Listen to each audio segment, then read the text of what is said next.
शेष में छात्र आंदोलन है विजय। इस्तीफा देले केंद्र शिक्षा मंत्री धर्मेंद्र प्रधान। प्रश्नपत्र लीक प्रसंग में दिल्ली जंतर मंतर में चलता आंदोलन फलस्वरूप शिक्षा मंत्री पदर से इस्तीफा देते। भारतर युवगोष्ठी देशर प्रकृत शक्ति बोली कहते धर्मेंद्र। बृहत्तर जातीय स्वार्थ दृष्टि से निजर इस्तीफा पत्र प्रधानमंत्री नरेंद्र मोदी को देते। पूर्व सीबीएसई द्वादश परीक्षा और एनसीईआरटी बही में विचार विभाग में दुर्नीति प्रसंग नहीं से विवाद रे थिले। धर्मेंद्र को इस्तीफा दाबी में उभय लोकसभा और राज्यसभा क्रमागत गृह कार्य अचल रही। एपरिक जलवायु कर्मी सोनम वांगचुक दीर्घ 28 दिन धरी अनशन करते। आज सीजेपी और केंद्र सरकार तृतीय पर्याय बैठक पूर्व इस्तीफा देते धर्मेंद्र प्रधान। से कहते छात्र छात्री दाबी को सम्मान दे से इस्तीफा देउछंती। छात्र छात्री क्यारियर फोकस करंतु, आईन जाल से छंदी न होंतु, युवशक्ति चक्रांतर शिकार न होंतु। गत 10 दिन घटन से व्यथित यह व्यक्तिगत प्रतिष्ठार कथा नुहे। से सबु बेले गणतंत्र शक्ति को विश्वास करती। कौन छात्र छात्री प्रति अन्याय होगाकू देवा नहीं। आंदोलन नाम पिलांको भ्रमित करने को चेष्टा करा जायतिला बोली कहते Dharmendra Pradhan.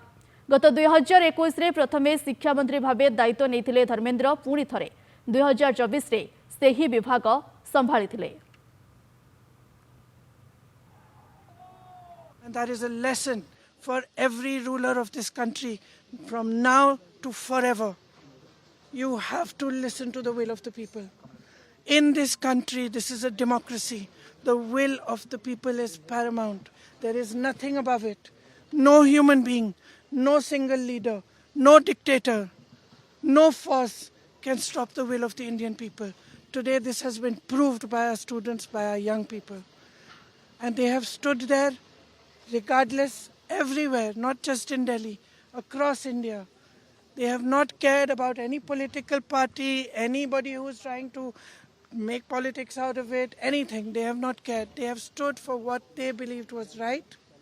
They have fought for what they believed was right. And this is their victory. I give them my compliments. We in the Congress party have tried our best to support them in the strongest way possible. Rahul Gandhi ji has been talking about this issue of paper leaks and exams for a long time. For a long time. I think it's been over 2 or 3 years that he has been raising this issue. So I think that I want to compliment him as well, because he has raised this issue and he has got the rest of us in the party, the NSUI, the Youth Congress, to not only support the students but to create a movement all across the country for the rights of students, for the reform of our education system. खासकर नई पीढ़ी के लोगों में ऊर्जा भर दी है। जहां जहां जैसे जैसे खबर पहुंची लोगों ने खुशियां मना ली। ये जिद क्यों थी आखिरकार?